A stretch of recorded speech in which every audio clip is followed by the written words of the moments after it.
बिस्मिल्लाहिर्रहमानिर्रहीम। अस्सलाम वालेकुम। कैसे हैं आप सब लोग? उम्मीद करती हूँ कि मेरे तमाम बहन भाई खैरियत से होंगे, अपने अपने घरों में शादो आबाद होंगे। अल्लाह पाक हम सबको दुनिया आखिरत की कामयाबियाँ अता करे।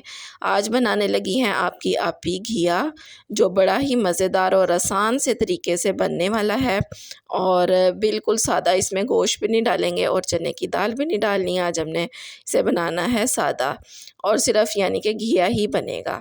तो उसके लिए मैंने पहले प्याज को थोड़ा सा ब्राउन किया, फिर उसमें लहसुन अदरक डाल दिया और बाद में ये जी लाल मिर्च गई है, गरम मसाला, हल्दी और नमक। ठीक है, इसको हम अच्छी तरह से भुनाई करेंगे। टमाटर भी आप डाल सकते हैं, तो टमाटर मैंने इसमें स्किप कर दिए क्योंकि मेरे पास थे नहीं।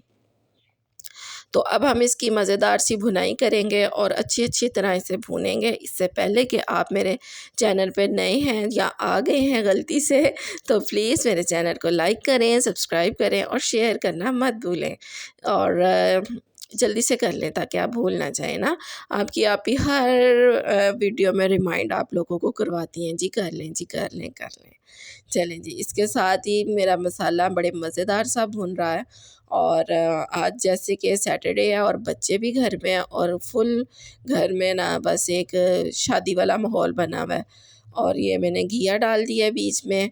अब इसकी भी मैं अच्छे से भुनाई करके और इसमें मैं थोड़ा सा पानी डाल दूँगी ताकि ये ज़रा नरम हो जाए और फिर इसे हम मज़ेदार सा बनाएंगे। और आज इसे हम रोटी के साथ ही खाएंगे, चावल नहीं बनाने।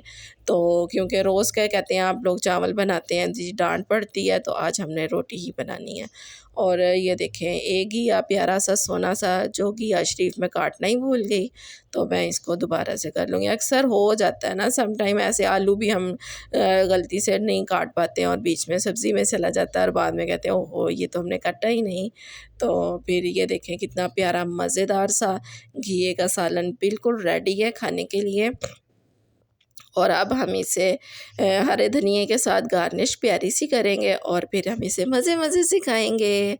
अच्छा जी, अब ये तो मैंने धनिया डाल लिया, ठीक है। चावल हमारे काफ़ी दिन से ना बन रहे थे और यानी कि वेस्ट करने से बेहतर था, मैंने कहा चलें इसकी कोई ना मज़ेदार सी रेसिपी बना लेते हैं।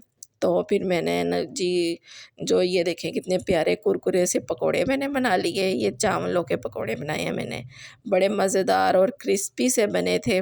तो मैंने कहा चलिए आप लोगों से ना शेयर ज़रूर करूँगी और इसकी मुकम्मल रेसिपी भी आप लोगों से शेयर करूँगी। जब कभी अब चावल हमारे बच गए ना, तो वाइट राइस, तो फिर मैं इंशाल्लाह आप लोगों से इसकी रेसिपी शेयर करूँगी। और ये इंतहाई मज़ेदार और ये यूनिक सी रेसिपी थी। तो मैंने कहा चलें, ये देखें कितने मज़ेदार और सॉफ्ट और कुरकुरे से थे और ये बड़े मज़ेदार केचप और मायोनीज़ के साथ खाएँ तो क्या ही मज़ा है। और इसके बाद हमने करनी है जी घर की सफाइयाँ। ये देखें घर सारा उलट-पुलट बिखरा पड़ा है और ये देखें जी ईमान ने चुटकी मारी है और घर सारा नीट क्लीन हो गया है।